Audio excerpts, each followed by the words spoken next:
আমি একদিন নবী করিম সাল্লাল্লাহু আলাইহি ওয়াসাল্লামকে জিজ্ঞাসা করলাম, ইয়া রাসূলুল্লাহ, ইয়া হাবিবাল্লাহ, আল্লাহ তাআলার কাছে সবচেয়ে পছন্দনীয় আমল কোনটি?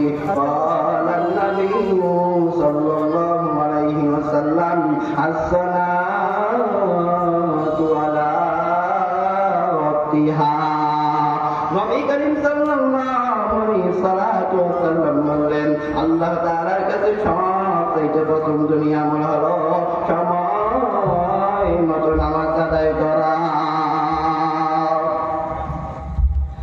আব্দুল্লাহ ইবনে মাসউদ রাদিয়াল্লাহু তাআলা আনহু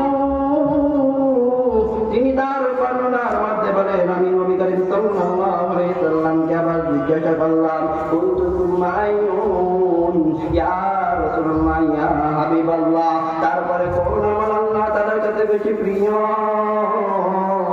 ক্বালা বিররুল ওয়ালিদাইন, নবী করিম সাল্লাল্লাহু আলাইহি ওয়াসাল্লাম বললেন, এরপরে সবচেয়ে আল্লাহ তাআলার কাছে পিতা মাতার খেদমত করা প্রিয়। আব্দুল্লাহ ইবনে মাসউদ রাদিয়াল্লাহু তাআলা আনহু বলেন, এরপর আমি নবী করিম সাল্লাল্লাহু আলাইহি ওয়াসাল্লামকে বললাম, কুনতু সুম্মা আইয়ুন, ইয়া রাসূলুল্লাহ, ইয়া হাবিবাল্লাহ, তারপরে কোন আমল আল্লাহ তাআলার কাছে বেশি পছন্দনীয়? ক্বালান নবিয়্যু সাল্লাল্লাহু আলাইহি ওয়াসাল্লাম, সুম্মাল জিহাদু ফী সাবিলিল্লাহ। নবী করিম সাল্লাল্লাহু আলাইহি ওয়াসাল্লাম বললেন, এরপরে আল্লাহ তাআলার কাছে সবচেয়ে বেশি পছন্দনীয় আমল হলো জিহাদ ফি সাবিলিল্লাহ, আল্লাহ তাআলার পথে জিহাদ করা। মুহতারাম হাজিরিন, দেখেন নামাজের পরে এবং জিহাদের পূর্বে আল্লাহ তাআলা বলেছেন পিতা মাতার খেদমত করা। আল্লাহ তাআলা আমাদেরকে পিতা মাতার খেদমত করার তৌফিক দান করেন, বলেন আমিন। মুসলমান ভাইরা আমার কথাগুলোর দিক দিয়ে বোঝার জন্য চেষ্টা করেন গো বন্ধু, কোনদিকে নজর দিবেন না। বুখারী শরীফের ৫,৯৮৮ নম্বর হাদিসের বর্ণনা, এক সাহাবী রাসূল করিম সাল্লাল্লাহু আলাইহি ওয়াসাল্লামের কাছে এসে বললেন, ইয়া রাসূলুল্লাহ, ইয়া হাবিবাল্লাহ, মান আহাক্কুন নাস বিহুসনি সাহাবাতি, ইয়া রাসূলুল্লাহ, ইয়া হাবিবাল্লাহ, আল্লাহ তাআলার কাছে কোন আমল সবচেয়ে বেশি? আল্লাহ তাআলার কাছে কোন আমল? আমার কাছে যদি কেউ ভালো আচরণ করার যোগ্য রাখে তাহলে কে? রাসূল করিম সাল্লাল্লাহু আলাইহি ওয়াসাল্লাম বললেন, উম্মুকা, তোমার মা। আবার ওই সাহাবী বললেন, ইয়া রাসূলুল্লাহ, ইয়া হাবিবাল্লাহ, মান আইয়ুন, এরপর কোন ব্যক্তি আমার কাছে সবচেয়ে ভালো আচরণ করার যোগ্য রাখে? ক্বালান নবিয়্যু সাল্লাল্লাহু আলাইহি ওয়াসাল্লাম, নবী করিম সাল্লাল্লাহু আলাইহি ওয়াসাল্লাম বললেন, উম্মুকা, তোমার মা। আবার এই সাহাবী দ্বিতীয় নম্বরে গিয়ে বললেন, ইয়া রাসূলুল্লাহ, ইয়া হাবিবাল্লাহ, তারপরে কোন ব্যক্তিটা আমার কাছে ভালো আচরণ করার যোগ্য রাখে? ক্বালান নবিয়্যু সাল্লাল্লাহু আলাইহি ওয়াসাল্লাম, তখন নবী করিম সাল্লাল্লাহু আলাইহি ওয়াসাল্লাম বললেন, আবার তোমার মা।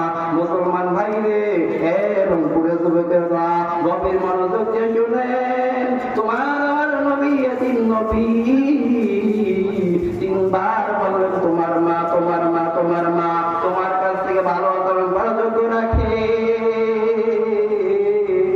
এ বন্ধু, কেন রাসূল বললেন তোমার মা, তোমার মা, তোমার মা? কেননা মা এমন তিনটি কষ্ট করে যে তিন কষ্টের এক কষ্ট কোনো বাবা করে না। এক নম্বর, তোমার আমার মা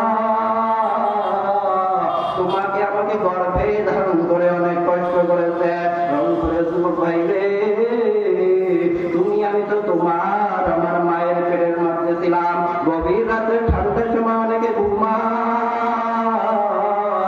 কিন্তু তুমি আমি যখন মায়ের পেটের মধ্যে লাথি মারি, যখন তুমি আমি মায়ের পেটের মধ্যে লাথি মারার কারণে তোমার আমার মায়ের পেটের যন্ত্রণা শুরু হয়ে যায়। গভীর রাত্রের মধ্যে উঠিয়া তোমার আমার মা কান্না করে। এই জন্য করিম সাল্লাল্লাহু আলাইহি সাল্লাম বললেন তোমার মা। দ্বিতীয় নম্বরে তোমার মা বলার কারণ হলো এই, নবী করিম সাল্লাল্লাহু আলাইহি সাল্লাম বলেন